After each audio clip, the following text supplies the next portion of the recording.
Hello, I am Dr. Kapil Vohra, Chairman and Director of Kapil Eye Hospital, Ambala. So today we would be talking about the cataract. So we will be covering what is cataract, how the cataract is treated and what are the recent advancements.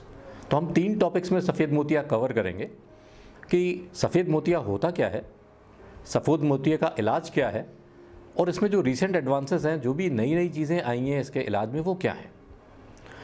तो सबसे पहले एक बहुत बड़ा भ्रम है कि लोग सफ़ेद मोतिये को काले मोतिये के साथ कंफ्यूज कर जाते हैं। तो सफ़ेद मोतिया और काला मोतिया 2 अलग अलग बीमारियां हैं। ये इकट्ठी भी हो सकती हैं कि जिस आंख में सफ़ेद मोतिया है उसमें काला मोतिया हो जाए।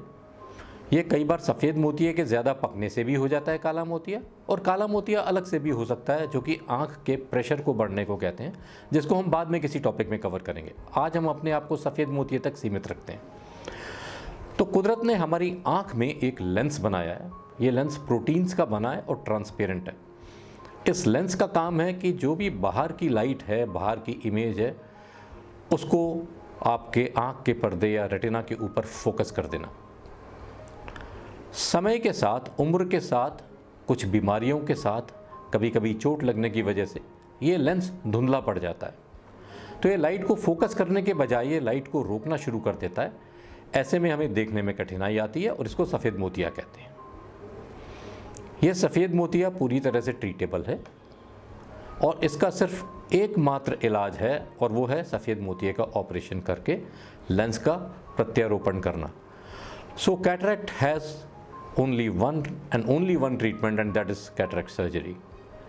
तो आप किसी भी चीज़ से भ्रमित ना हो कि किसी भी दवाई से, किसी भी जादू से, किसी भी टोटके से ये सफ़ेद मोतिया दूर हो जाएगा। ये कभी नहीं होगा।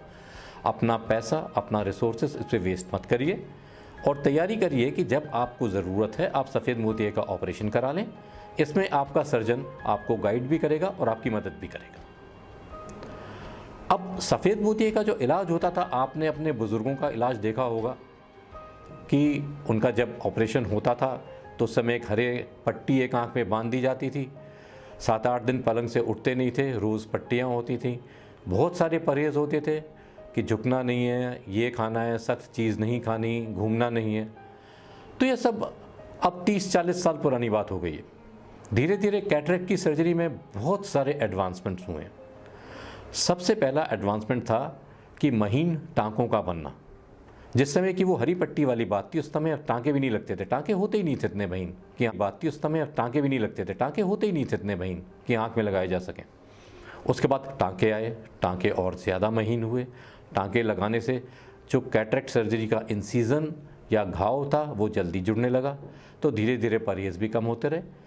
उसके बाद एक दौर आया जबकि मिनिमम इंसीजन की साइज़ जो कि पहले 12 से 14 मिलीमीटर होती थी, उससे वो रिड्यूस होकर 6 मिलीमीटर पे आ गई। इसके थ्रू कैटरेक्ट सर्जरी होने लगी। उसको manual small incision cataract surgery कहते थे। आज भी चलती है ये पद्धति और बड़ी कामयाब पद्धति है। इससे रिकवरी और जल्दी हो गई, आपके परहेज़ का समय और कम हो गया। फिर आया फेको एमल्सिफिकेशन। फेको एमल्सिफिकेशन को हिंदी में हम ये समझें तो अल्ट्रासाउंड के प्रभाव से अंदर का जो ओपेक या लेंस जब पारदर्शी नहीं रहा है, उसका एक चूरा बना के निकाल लिया जाए और उसकी जगह एक नए लेंस का प्रत्यारोपण कर दिया जाए। तो शुरू में ये लेंसेज जो होते थे, इनका साइज़ बहुत बड़ा होता था और ये रिजिड लेंसेज होते थे, मुड़ते नहीं थे। तो घाव थोड़ा बड़ा होता था, 6-7 मिलीमीटर का। उसके बाद फोल्डेबल लेंसेज आए। तो इसी सर्जरी से 3 मिलीमीटर के इंसीजन से सारा काम हो जाता था और तुरंत रिकवरी भी हो जाती थी। अब हमारे पास फेको एमल्सिफिकेशन के बाद भी MICS या माइक्रो फेको है, जिसमें यह सारा काम 1.6 मिलीमीटर के इंसीजन से हो जाता है। आप तुरंत टेबल से उठ जाते हैं। कई बार पट्टी की भी आवश्यकता नहीं होती और 1 या 2 दिन में आप अपने ऑफिस में या अपने काम को अटेंड कर सकते हैं। ज़्यादा परहेज़ की आवश्यकता नहीं है, खाने पीने का कोई परहेज़ नहीं है और आप जो चाहें कर सकते हैं। थोड़े से प्रिकॉशंस ज़रूर लेने पड़ते हैं। एक जो लेटेस्ट एडवांसमेंट इसके बाद आया है, वो आया है रोबोटिक सर्जरी या FLACS femtosecond assisted cataract surgery. तो फेम्टोसेकंड असिस्टिंग कैटरेक्ट सर्जरी में एक मशीन होती है जिसको हम रोबोट कह सकते हैं। हमारी भाषा में हम इसको फेम्टोसेकंड लेज़र कहते हैं। इसमें जो इम्पोर्टेंट स्टेप्स हैं लेज़र की, जैसे एक छोटा सा चीरा लगाना, अंदर जो लेंस है जो पारदर्शी नहीं रहे मोतिया, उसकी एक लेयर बिल्कुल सर्कुलर निकालनी होती है, वो निकालना, जो प्रोटीन्स कोएगुलेट हो गई हैं जिन्होंने मोतिया बना लिया है उसका चूरा बनाना, ये सब इस लेज़र मशीन से हो जाता है बगैर किसी ब्लेड से, बगैर किसी इंस्ट्रूमेंट से। तो ये एक बहुत ही कामयाब टेक्निक नई आई है और इसके बाद सर्जन इस टेक्निक से काम करके आपको ऑपरेशन थिएटर में शिफ्ट कर देता है और 1 या 2 मिनट लगा के एक बढ़िया सा लेंस इम्प्लांट कर देता है। तो ये टेक्निक और भी सुरक्षित और बहुत बढ़िया हो गई है, पर ये टेक्निक थोड़ी सी महंगी है। तो ये टेक्निक और भी सुरक्षित और बहुत बढ़िया हो गई है, पर ये टेक्निक थोड़ी सी महंगी है, थोड़ी कॉस्टली है। पर जो भी लोग अगर इसकी अफोर्डेबिलिटी देखना चाहें तो इतनी कॉस्टली भी नहीं है कि आप सबकी रेंज के बाहर चली जाए। नया कंसेप्ट है, समझना ज़रूरी है। आने वाले समय में ज़्यादातर ऑपरेशन इसी टेक्निक से होंगे क्योंकि रिस्क मिनिमम हो जाता है, इन्फेक्शन का चांस मिनिमम हो जाता है, सर्जन इंटरफेरेंस मिनिमम हो जाता है और यही वो चीज़ें हैं जो कि आपको कैटरेक्ट सर्जरी के बाद कई बार प्रॉब्लम में डालती हैं।